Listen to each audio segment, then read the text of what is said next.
Okay, Cleveland Moto, today we've got another installment in the Bikes You Should Know About series, or as I like to call it, Badass Bikes on a Budget. And this is a badass bike on a budget. In fact, let's just get the budget part out of the way right now. Originally sold for $7,100 back in year of our Lord 2001, we're going to do this bike for $2,000. And now I'm going to tell you why $2,000 isn't anywhere near enough money for this, even this particular machine. So what we have in front of us is a 2001 Suzuki Bandit 1200S with light modifications. And when I mean light modifications, I mean this one somebody's gone to the trouble of crashing it for you, ahead of your ownership, getting that first nasty one out of the way for you. A 1200S would normally have a fairing that has two headlights in the front of it. This has been artfully removed, tastefully redecorated, and the speedometer, the OEM factory speedometer, has been modified using actual American-made tree carcasses. And we've got two nice big halogen lights in the front, giving it that ever so desirable Street Fighter look. You're going to notice that there's engine crash guards down at the bottom, and right off the top you're going to notice that the cool mirrors up here are actually the mirrors that Suzuki originally put on the fairing that somebody fabric cobbled together a very nice bracket for, so that you could take these mirrors and mount them right up here on the handlebars, repurposing a part that was on the bike. As the American Indians would say, leave no part of the buffalo behind. And we've, in fact, the previous owner has done that. They've even affixed it with a friction-based cruise control, which I think is one step just this side of suicide. So why would that be so crazy? Well, let's start with this bike left the factory with over 100 horsepower and about 73 foot-pounds of torque. Now, the Suzuki Bandit, when it came out, was a hell of a lot of motorcycle for not a lot of money. They took the old Suzuki GSXR 1100, which was a powerhouse sport bike, and they've raised it into a more upright riding position. They made the bike into a real definition of a standard, like a power standard or a power sport tourer. The motor is a beast, and it has tons of tuning options available to it. This particular bike has had one particular tuning option installed, and that's the Dale Walker Stage 2 kit. And Dale Walker is kind of an interesting cat. If you don't know about him, you should. You should get on there right now and Google Dale Walker and learn as much as you can about him, because back in the 70s, he was setting records on the Honda CB400F and the Honda CB750F Supersport. And he's been an interesting West Coast Santa Cruz guy that has a really good history of building fun upgrades for bikes that he really likes. If you have a Honda Interceptor, a 700 to 750 Interceptor, or maybe even one of the old 500 Interceptors, you should know about Dale Walker, because some of his pipes are some of the most amazing. The sound they produce is just epic. If you've got one of those old Interceptors, find yourself a Dale Walker Holeshot pipe. You will thank me later. The bike with a Dale Walker kit bumps from 100 horsepower to 115. The torque bumps from 73 to 82. So in the bang for your buck category, there's not too many better ways you can get a hell of a lot more power out of a stock platform than with the Dale Walker Bandit 1200 kit. Stage 2 kit.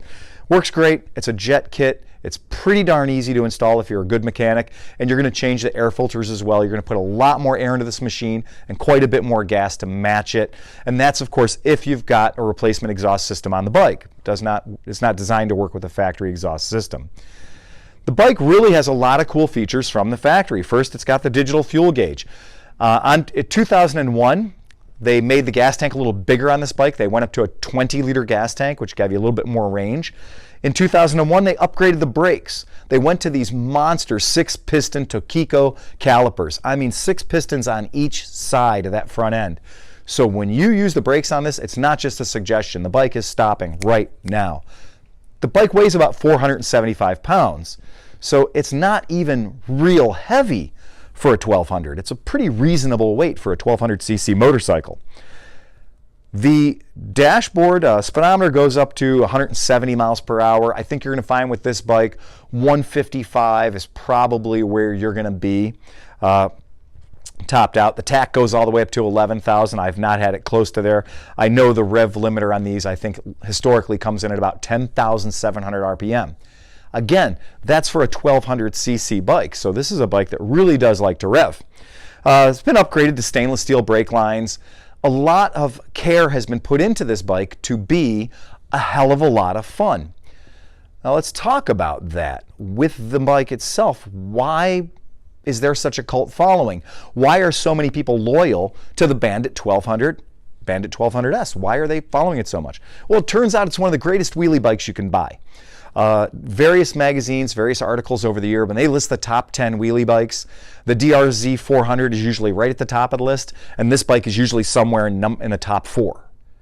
Well, that says a lot. For a bike that's bone stock, you don't need to change the sprockets, you don't need to do anything with it, and it becomes, or it came from the factory, as a brilliant and easy bike to do wheelies on.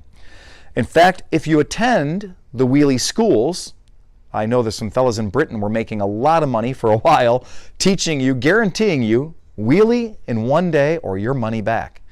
And with this bike, it made wheeling quite easy. And a lot of people, and myself included, got a lot of wheelie training on this particular model of motorcycle. It's why I bought the bike. I bought the bike, had the opportunity to get it, bought it, put the Dale Walker kit into it, and had every intention of just doing some more wheelie training on it. Took the bike out, and over the course of about 6 hours realized, as a 49-year-old person, I might not need to be doing any wheelies anymore. Really fun bike, gobs and gobs of power. In fact, second gear, 50 miles an hour, crack the throttle. I promise you'll have a wheelie. You won't have to go looking for it. It'll come and find you. Interesting things about the bike. This bike has the Suzuki advanced cooling system. Really cool. Look that up. If you're an engineering guy, you're going to love the story behind the Suzuki advanced cooling system. It's called SACS, S-A-C-S. And what that does is that has an oil pump, your standard motorcycle oil pump, now has 2 channels. It has a low pressure channel that does all the normal oiling that an oil pump does. It also has a high pressure channel that squirts nice, fresh, cool oil at your combustion chamber and squirts it at the area around the skirt of your piston, keeping the motor a hell of a lot cooler.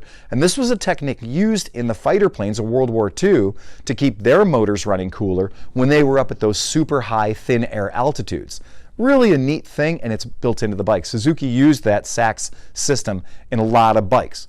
It also has pulsed air injection, which is a neat way that Suzuki does to pull some air in around the exhaust port to cool it down and to move things through the exhaust port a little bit faster. It's kind of a neat thing too, and that's how they can get a street reliable 100 horsepower out of a bike that is engineered to do long distance traveling. And that's really what this bike can do. It can give you that amazing wrist snapping, arm stretching torque and performance, but also still be perfectly suitable as a long distance ride. When you talk to people about Bandit 1200s, they're going to tell you all about it's the distinguished gentleman of sport bikes, or it's the kinder, gentler, or the old fella's sport bike. And that's because it doesn't have the aluminum spar frames. What you're looking down is you're looking at a traditional mild steel frame. Part of what makes it so desirable is that it is so durable and that it can, this bike can take a hit like nothing else. And little laydowns that might crack the frame in a bike that had an aluminum frame or a sport bike, this bike can take no problem, brushes it off with dignity and grace, and it's back up and running again. Remember, they built this bike from 1996 till 2016, and 20 years is a long run. In 2008, it became the 1250. And it did pick up fuel injection. So if you want a more modern bike, maybe that's something you want to look into to go ahead and go after that. Again, for a bike with this pedigree, for you to be able to buy it at $2,000, that is a badass bike on a budget. This one should fly out of our dealership. But remember, you're only going to get that price if you saw it on this YouTube video. Now, if you've got some history with Bandits, Bandit 1200s in particular, because it was also offered as a 600cc in our market, and then in other European and Asian markets it was offered all the way down to a 125 Bandit. So they're really, really cool bikes. Renee's popped into a couple of our videos, and Renee had a Bandit 400, and Nick, our friend from our podcast, has a Bandit 400. And I think either of those people will tell you that that is one of the most rewarding bikes that you can own. It is a little screamer, and it's really fun. It's super lightweight. And God, if you can find a Bandit 400, buy it, and buy it fast, because they're super cool. Again, comments in the bottom. just leave them below. Subscribe if you want to get more information or more badass bikes on a budget. Just subscribe and you'll get the notifications as these things roll out. With that, guys, remember, ride fast and take chances.